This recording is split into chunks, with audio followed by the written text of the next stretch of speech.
In the small town of Maplewood, life moved at a slow and predictable pace. The streets were lined with old oak trees, their branches stretching over sidewalks where people walked every day. Shops opened early and closed just after sunset. Everyone knew each other by name, and nothing exciting ever seemed to happen. It was the kind of place where people liked it that way: quiet, safe, and simple. Among the residents of Maplewood were two individuals who appeared as ordinary as anyone else. Alex Carter worked as a librarian in the town's only library. He was a tall man in his early 30s with short brown hair and glasses that always slid down his nose. Alex spent most of his days surrounded by books, organizing shelves, and helping the occasional visitor find what they needed. He wasn't particularly social, but he had a calm presence that made people feel comfortable around him. Claire Bennett, on the other hand, was a teacher at Maplewood High School. She was in her late 20s, with curly blonde hair and a warm smile. Her students adored her because she took time to listen to them and encouraged them to do their best. Outside of school, Claire enjoyed gardening and spending time outdoors. Like Alex, she preferred a peaceful existence, avoiding anything too chaotic or out of the ordinary. What neither Alex nor Claire realized was that their lives were about to change in ways they could never have imagined. One crisp autumn evening, Alex was walking home from the library. The air smelled of fallen leaves, and the sky was painted in shades of orange and pink as the sun dipped below the horizon. As he passed by a park, something caught his eye. A small bird lay on the ground, near a bench, its wings fluttering weakly. Alex hesitated for a moment before approaching. He crouched down to get a closer look and saw that one of the bird's wings was bent at an odd angle, clearly injured. Feeling sorry for the creature, Alex reached out to gently pick it up. But as his fingers brushed against its feathers, something strange happened. The bird suddenly stopped struggling. Its wing straightened itself as if it had never been hurt. Startled, Alex pulled his hand back, watching in disbelief as the bird hopped onto the grass and flew away as though nothing had been wrong. For a long time, Alex stood there, staring at the empty space where the bird had been. His mind raced, with questions. Had he imagined it? Was he seeing things?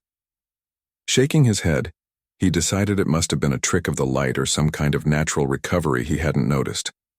Still, the memory lingered in his thoughts as he continued his walk home.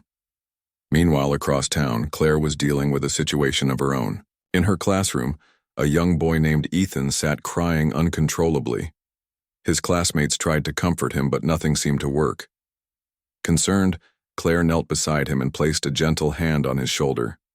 She thought about how calming it would be if Ethan could simply stop crying and feel better. To her astonishment, that's exactly what happened. Ethan sniffled once, then blinked up at her with wide eyes. His tears dried almost instantly, and he gave her a small, tentative smile. "I'm okay now," he said softly. Claire stared at him, confused. She hadn't done anything unusual, or so she thought. Chalking it up to coincidence, she patted his shoulder and told him to return to his seat. Later that night, as Claire prepared dinner at her cozy little house, she couldn't shake the feeling that something strange had occurred. She replayed the moment in her mind, wondering if she had somehow influenced Ethan's emotions. It didn't make sense, but deep down, she felt certain that she had played a part in calming him. Unbeknownst to both Alex and Claire, similar events were unfolding elsewhere in Maplewood. At the local cafe, Daniel Hayes, the owner, found himself in the middle of an argument with a customer. The man was upset about his order being wrong and refused to leave until the issue was resolved. Frustrated, Daniel raised his voice, demanding that the man pay attention. To everyone's shock, the room fell eerily silent, not because the man stopped talking, but because everything around them froze. The clock on the wall halted mid-tick. Steam rising from cups of coffee hung suspended in the air. Even the angry customer stood frozen mid-sentence, his mouth open in protest. Daniel blinked, unsure of what was happening. After a few seconds, everything returned to normal, leaving the cafe patrons bewildered. No one mentioned it aloud, but whispers began spreading through the town. Word eventually reached Alex and Claire about the bizarre occurrences.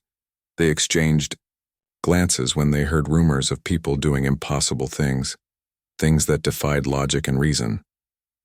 Both of them kept quiet, not wanting to draw attention to themselves. Yet, curiosity gnawed at them. Could they be connected to these strange events? One afternoon, Alex decided to visit the cafe to see if he could learn more. While waiting in line, he struck up a conversation with Daniel, who seemed friendly enough. Though Daniel didn't admit to anything outright, Alex noticed the way. He glanced nervously at the clock on the wall. Something was definitely off. Around the same time, Claire ran into Mia Collins, a nurse who lived a few blocks away. They chatted briefly about work and the weather, but Claire couldn't help noticing how Mia's hands trembled slightly as she held her coffee cup. When Claire asked if everything was okay, Mia hesitated before changing the subject. There was something guarded in her expression, something Claire couldn't quite put her finger on. As days turned into weeks, the whispers grew louder. More stories emerged of people performing feats that shouldn't have been possible. A mechanic named Ryan Foster claimed he could bend metal with his bare hands. Another resident swore she saw someone disappear for a split second during a crowded festival. The town buzzed with speculation, but no one dared to speak openly about it. Alex and Claire, however, couldn't ignore the signs any longer. One evening, they met by chance at the park where Alex had encountered the injured bird. Sitting on a bench under the fading light, they shared their experiences. For the first time, they admitted to each other that they weren't as ordinary as they had believed. "I don't know what's happening," Alex confessed, his voice low, "but I think we're not the only ones." Claire nodded slowly. "We need to find out who else is like us. If we don't, someone else might. And we don't know what they'll do." With that agreement, they resolved to uncover the truth. Little did they know, their journey was only beginning. After their conversation at the park, Alex and Claire began paying closer attention to the rumors spreading through Maplewood. They noticed that certain names kept coming up in connection with strange events. One of those names was Ryan Foster, a mechanic who worked at a small garage on the edge of town. Another was Mia Collins, the nurse Claire had spoken to earlier. Both seemed to be at the center of whispers about impossible things. Determined to get answers, Alex and Claire decided to visit Ryan first. His garage was tucked away behind rows of trees, its sign faded from years of exposure to the elements. When they arrived, Ryan was bent over the hood of a car, his hands covered in grease. He looked up as they approached, his expression wary but curious. "Can I help you?" he asked, wiping his hands on a rag. Alex hesitated for a moment before speaking. "We heard some things about you. About unusual stuff." Ryan's eyes narrowed. "Unusual stuff? Like what?" Claire stepped forward, like bending metal without tools. "Is it true?" For a long moment, Ryan didn't say anything. Then, with a sigh, he nodded. "Yeah, it's true. But I don't know how it works. It just started happening one day. At first, I thought I was losing my mind." He gestured toward a pile of scrap metal in the corner of the garage. "Watch this." With a focused look, Ryan extended his hand toward the pile. Slowly, a piece of twisted steel began to straighten itself, reshaping into a perfect rectangle. Alex and Claire exchanged astonished glances. "You're not alone," Alex said finally. "We've been experiencing strange things too." Ryan raised an eyebrow. "What kind of things?" Claire explained about Ethan, the boy whose tears had stopped when she touched him. Alex shared the story of the injured bird that healed in his hands. As they spoke, Ryan's skepticism gave way to interest. By the time they finished, he was nodding thoughtfully. "There's someone else you should meet," Ryan said. "Mia Collins. She's got something even crazier going on." The next day, Alex, Claire, and Ryan went to see Mia. Her house was modest, surrounded by flower beds that were still vibrant despite the cooling weather. Mia answered the door with a polite smile, though her eyes flickered with unease when she saw them. "I guess you're here about the rumors," she said, stepping aside to let them in. They followed her to the living room where she offered them seats. Before anyone could speak, Mia held up her hand. "Let me show you instead of explaining." She reached for a kitchen knife on the table and lightly pressed the blade against her palm. Blood welled up immediately, but before anyone could react, the wound closed itself, leaving no trace of injury. Alex leaned forward, his voice filled with awe. "That's incredible," Mia sighed. "It scares me sometimes. I don't know why it happens or how to control it, but I can't exactly tell people I'm walking around healing myself like some kind of superhero." Ryan chimed in. "You're not alone, Mia. We're all dealing with weird stuff, and we think there might be more people like us in town." Over the next few days, the group expanded as they discovered others with surprising abilities. Daniel Hayes joined them after confirming his ability to freeze time temporarily. There was also Emma Lewis, a quiet woman who could make plants grow instantly just by touching them. Each new member brought both relief and concern. Relief because they weren't alone, and concern because none of them understood the full extent of their powers. To avoid drawing attention, they agreed to meet secretly in an abandoned barn outside of town.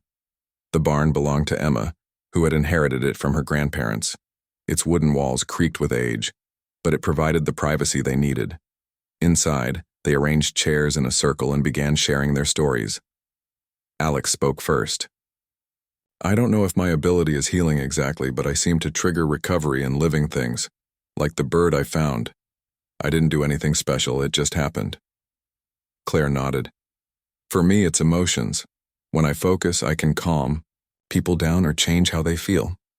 It's hard to explain."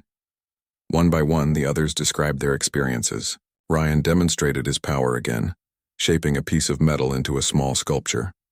Emma showed them how she could make flowers bloom in seconds. Daniel froze time briefly, causing everyone to gasp as the world around them came to a standstill. As they talked, patterns emerged. None of them had chosen their abilities. They had simply appeared out of nowhere. Some believed it might be linked to recent solar flares or environmental changes, while others wondered if it was genetic. Whatever the cause, they knew they couldn't ignore it. But with discovery came tension. Ryan struggled to control his temper, which often triggered his power unintentionally. Once, during an argument with Alex, he accidentally crumpled the frame of his own truck. Frustrated and embarrassed, he stormed off, leaving the group worried about whether they could trust him. Mia, meanwhile, wrestled with guilt. She hated using her ability on herself, feeling like it made her selfish. What if she could use it to help others? But revealing her gift to the world terrified her. What would people think? Would they treat her differently? Or worse, try to exploit her? Despite these challenges, the group grew closer. They practiced together, experimenting with their powers in safe ways. Claire helped Ryan manage his anger by calming him during moments of frustration. Alex worked with Emma to understand the limits of her plant-growing ability. Slowly, they began to see each other not just as individuals with strange talents, but as a team. Their unity was tested when Daniel revealed troubling news. "People are starting to talk," he said one evening. "Not just in town, but beyond." Someone mentioned government agents sniffing around. The room fell silent. Fear settled over them like a heavy blanket. If outsiders learned about their abilities, there was no telling what might happen. Would they be studied, imprisoned, used as weapons? "We need to decide what to do," Alex said firmly. "If we wait too long, we'll lose control of the situation." Claire agreed. "We can't run forever. Maybe we should try talking to whoever comes looking for us. Explain that we're not dangerous." Ryan snorted. "Yeah, right.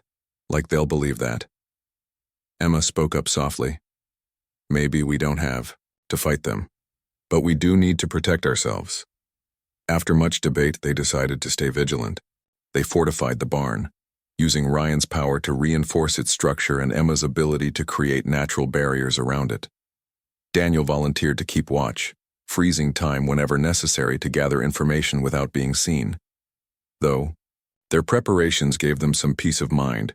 The looming threat weighed heavily on everyone. They knew their quiet lives in Maplewood were over. Whatever happened next, they would face it together, but nothing could fully prepare them for what was coming. The first sign of trouble came one chilly morning when a black SUV rolled into Maplewood. It was an unfamiliar sight in a town where most people drove old sedans or pickup trucks.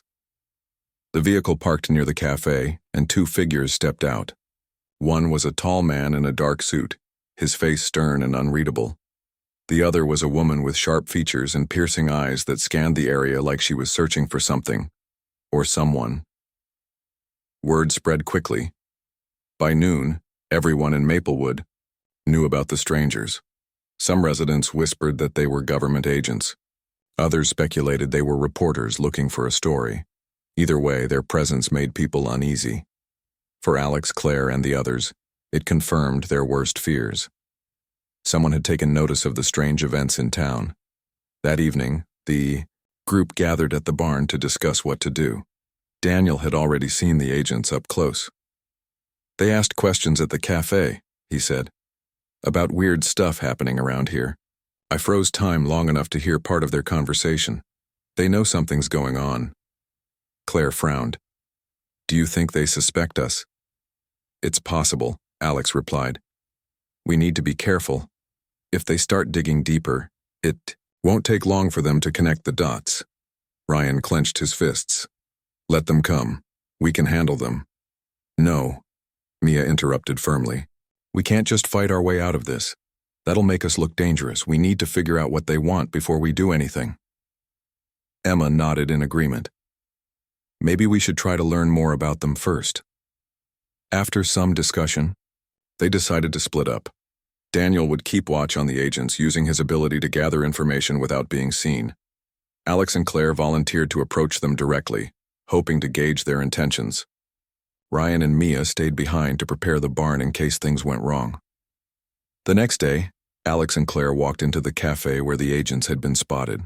Sure enough, the man and woman were seated at a corner table, sipping coffee and flipping through papers. Alex took a deep breath and approached them. Excuse me, he said politely. I couldn't help noticing you're not from around here.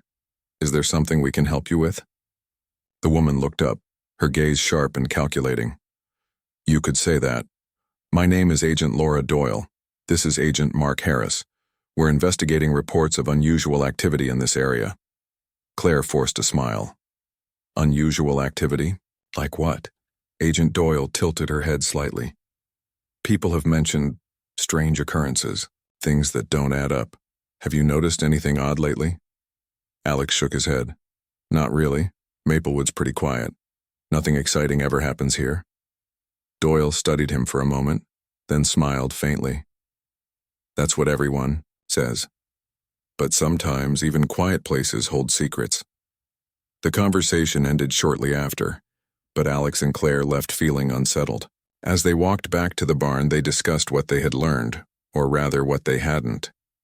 Doyle hadn't revealed much, but her tone suggested she already knew more than she let on. Meanwhile, Daniel kept his distance, freezing time whenever the agents moved. He followed them discreetly, watching as they visited different parts of town. At one point, they stopped outside the library where Alex worked. Another time, they lingered near the high school where Claire taught. It was clear they were narrowing down their search. Back at the barn, tensions ran high. Ryan paced restlessly while Mia tended to a small cut on Emma's hand, which had healed instantly thanks to her touch. We can't just sit here waiting for them to find us, Ryan growled. We need to act. And do what? Claire asked. Attack them? Run away? Neither of those options ends well. She's right, Alex added. If we panic, we'll make mistakes. Let's stick to the plan. That night, Daniel sneaked into the agent's car while time was frozen. He rifled through their belongings until he found a folder marked Classified. Inside were documents detailing electromagnetic anomalies detected in Maple Room over the past few months. There were also photos of several townspeople, including Alex, Claire, Ryan, Mia, and Emma. When Daniel returned to the barn, he showed the others what he had discovered. They're on to us, he said grimly. These files prove it. Mia sank onto a chair, her face pale. What are we going to do? Alex thought for a moment. We need to throw them off our trail. Use our abilities to create distractions. The group worked together to execute their plan. Early the next morning, Emma used her power to make vines grow across the road leading into town, forcing the agents to take a detour. Later, Ryan bent the frame of their SUV, causing it to break down miles away. Meanwhile, Daniel froze time whenever the agents got too close to uncovering clues. Despite their efforts, Agent Doyle remained persistent. She seemed to anticipate their moves, always staying one step ahead. It wasn't until she confronted Claire alone that the truth began to unravel. It happened late one afternoon. Claire was walking home from school when Doyle appeared in front of her, blocking her path. "Ms. Bennett," Doyle said calmly, "we need to talk." Claire's heart raced, but she kept her composure. "About what?" Doyle glanced around to ensure no one was listening. "I know about your abilities. All of you. And I'm not here to arrest you." Surprised, Claire hesitated. "Then why are you here?" Doyle sighed. "Because you're in danger. There are others like you, people with powers. But not all of them are friendly. Some see themselves as superior to ordinary humans. They'll stop at nothing to control anyone who stands in their way." Claire stared at her, unsure whether to believe her. "Why should I trust you?" "Because I have abilities too," Doyle admitted. "I can sense emotions. That's how I found you, and that's how I know you're not a threat." Her words sent a chill down Claire's spine. If Doyle was telling the truth, then the situation was far more complicated than any of them had imagined. Reluctantly, Claire agreed to bring the others to meet her. It was a risk, but they didn't have many options left. When the group assembled at the barn later that night, Doyle explained everything. She told them about classified reports of similar cases around the world, about rival groups emerging, some seeking dominance, others hiding in fear, about the potential for humanity to evolve, but also the dangers that came with it. As they listened, the weight of their responsibility became clear. They weren't just ordinary people anymore. They were part of something bigger, something unknown, and whatever happened next, they would face it together. After Agent Doyle's revelation, the group sat in stunned silence. The barn felt smaller than usual, its wooden walls pressing in as the weight of her words sank in. Alex was the first to speak. "You're saying there are others like us?" "Other groups?" Doyle nodded. "Yes, some are hiding, trying to stay under the radar. Others aren't so cautious. They see themselves as better than ordinary humans, and they'll do whatever it takes to get what they want." Ryan crossed his arms, his expression skeptical. "Why should we believe you? How do we know this isn't some kind of trap?" Doyle didn't flinch. "Because I've seen what happens when these groups go unchecked. People get hurt. Lives are destroyed. I'm here to stop that from happening, to protect both you and everyone else." Mia looked at Claire, then back at Doyle. "If what you're saying is true, why doesn't the government step in? Why leave it up to someone like you?"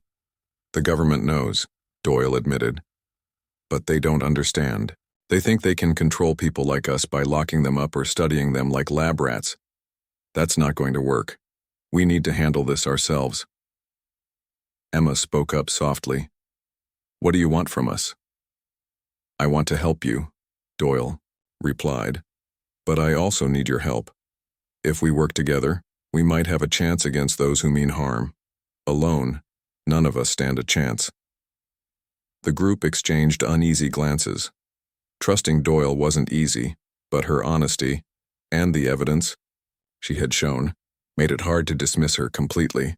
Finally, Alex broke the silence. "Let's say we believe you. What's the next step?" Doyle leaned forward. "We find out where these other groups are operating. Then we prepare for whatever comes next."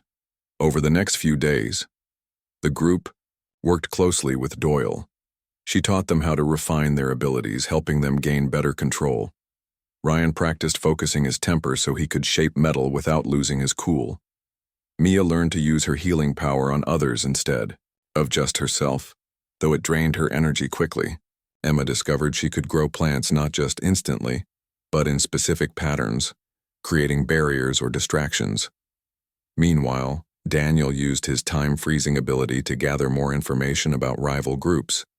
He followed whispers of strange events in nearby towns, piecing together clues that pointed to a larger network of people with powers. One name kept coming up: Victor Kane.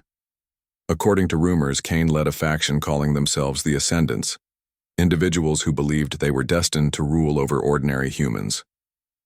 "They're dangerous," Doyle warned after hearing Daniel's report. "Kane thinks he's building a new world order. He won't hesitate to eliminate anyone who opposes him." Alex frowned. "How many of them are there?" "Hard to say," Doyle admitted, "but enough to pose a serious threat." As tensions rose, the group began fortifying the barn even further. Ryan reinforced the walls with layers of twisted metal, making it nearly impossible to break in. Emma planted thick vines around the perimeter, which grew into dense barriers overnight.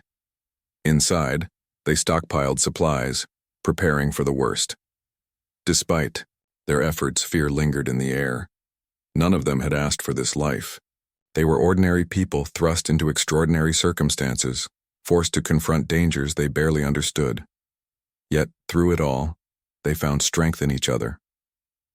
One evening, as they gathered in the barn, Claire voiced what everyone was thinking.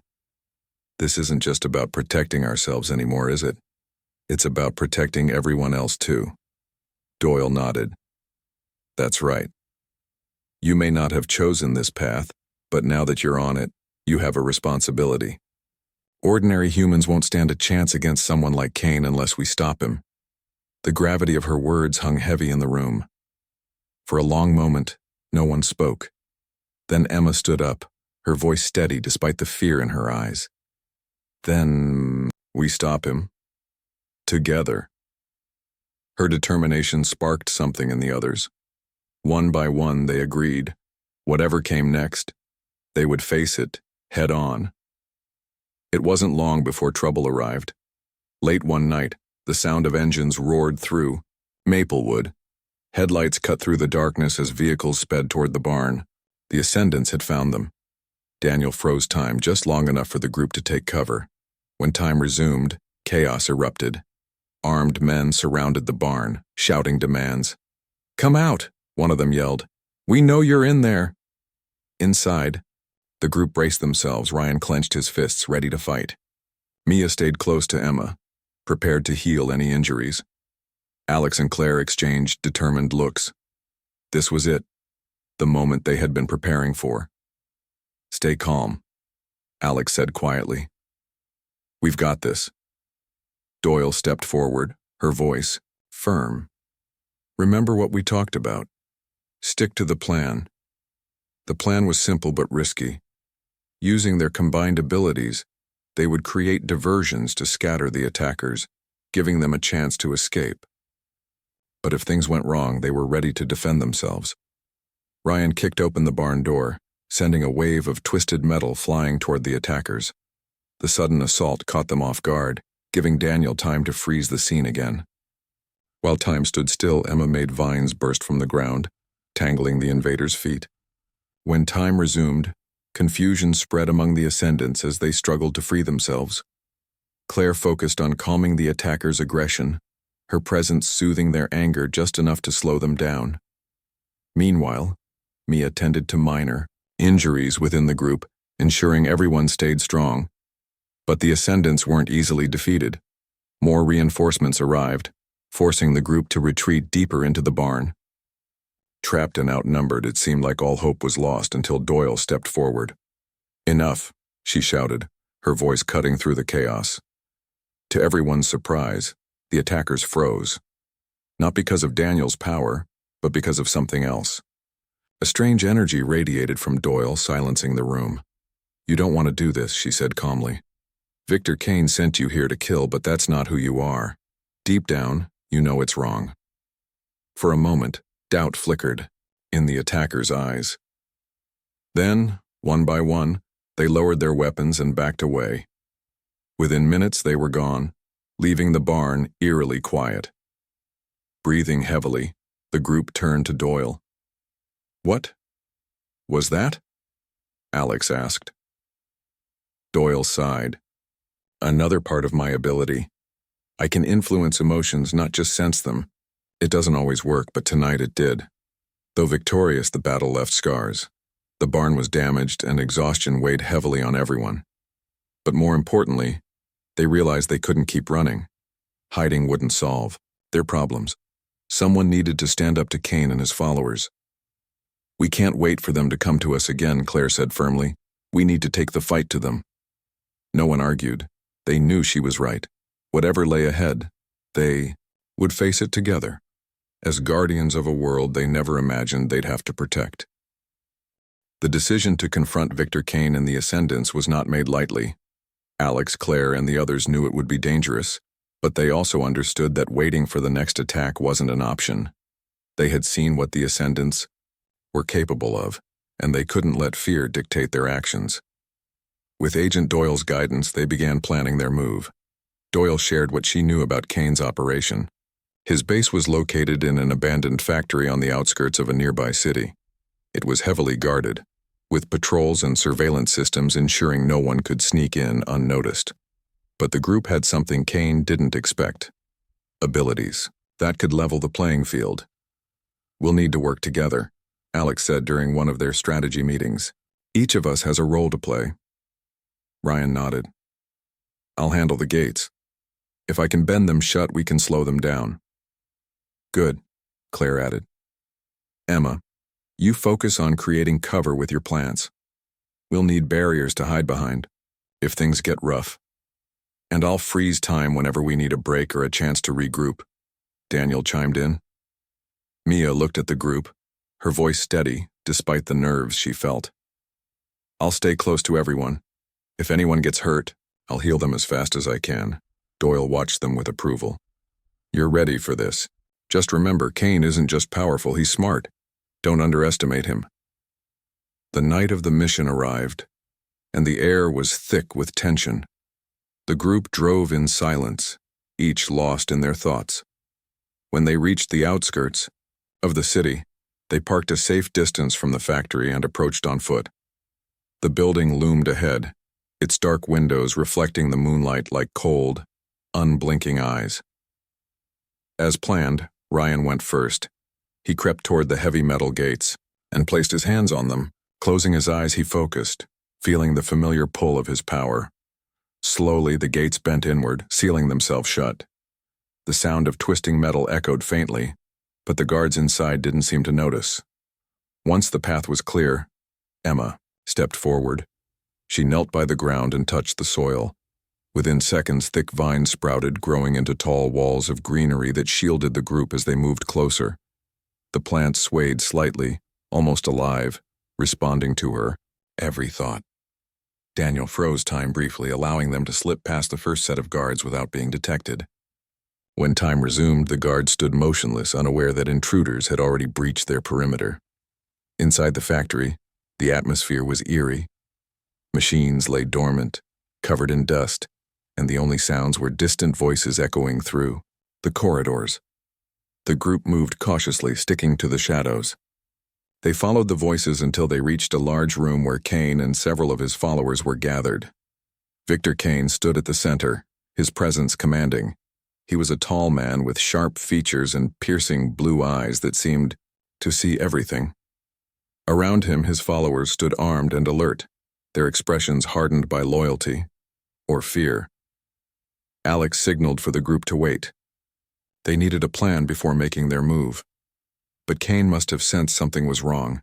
His gaze swept across the room and he smiled, a cold, calculating smile that sent chills down their spines. "You think you're clever, don't you?"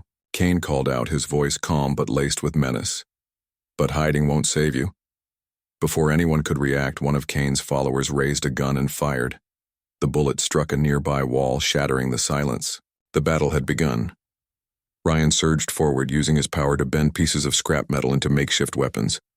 He hurled them at the attackers, forcing them to scatter. Emma extended her hands and vines shot out from the floor, wrapping around, legs and arms, immobilizing several of Kane's men. Claire focused on calming the chaos. Her presence seemed to dull the aggression in the room, giving her friends precious moments to act. Mia stayed close, healing injuries as quickly as they appeared. A guard slashed at Daniel with a knife, leaving a deep cut on his arm. Without hesitation, Mia pressed her hand against the wound and it closed instantly. Kane watched the scene unfold with detached amusement. "Impressive," he said, clapping slowly. "But you're still no match for me." With a flick of his wrist, Kane unleashed his own ability. The ground beneath their feet cracked and shifted, sending chunks of concrete flying. Alex stumbled, but managed to regain his balance. He realized Kane's power was tied to destruction. His mere presence destabilized everything around him. "We can't let him keep doing this," Alex shouted. "We have to stop him." Doyle stepped forward, her expression grim. "Leave him to me. You focus on the others." She locked eyes with Kane, and for a moment nothing happened. Then Kane faltered. His confident smirk wavered, replaced by confusion and doubt. Doyle's influence was working, planting seeds of uncertainty in his mind. Seizing the opportunity, Alex and Claire moved closer. Alex reached out, placing his hand on a piece of broken machinery. To his surprise, the rusted metal began to mend itself, reforming into a sturdy shield. He handed it to Claire, who used it to deflect another wave of debris sent by Kane. Meanwhile, Ryan and Daniel worked together to disable the remaining guards. Ryan twisted their weapons into useless shapes, while Daniel froze time long enough for the group to reposition safely. Finally, Kane fell to his knees, overwhelmed by Doyle's emotional assault. His followers, now leaderless, dropped their weapons and fled. The room grew eerily quiet, the only sound the faint hum of machinery restarting as Alex's influence spread. Breathing heavily, the group gathered around Kane. "It's over," Alex said firmly. "You're done." Kane glared at them, his pride wounded but not broken. "This isn't the end," he spat. "There will always be people like me, people who refuse to bow to weakness." Doyle crouched beside him, her voice soft but firm. "And there will always be people like us, people who choose to protect instead of destroy." With Kane defeated, the group left the factory, stepping into the cool night air. They were battered and exhausted, but alive and victorious. They walked away. They knew this was only the beginning. There would be others like Kane, others who sought power for selfish reasons, but they also knew they weren't alone. Together, they had faced impossible odds and emerged stronger. They had become something more than ordinary humans. They were guardians of a world that didn't yet understand them. As they stood together under the stars, Alex turned to Claire and smiled. "We started as normal people," he said, "but now, we're so much more." Claire nodded, her eyes reflecting the light of the moon. "And we'll keep fighting. For everyone." With that, they walked toward an uncertain future, ready to face whatever challenges lay ahead.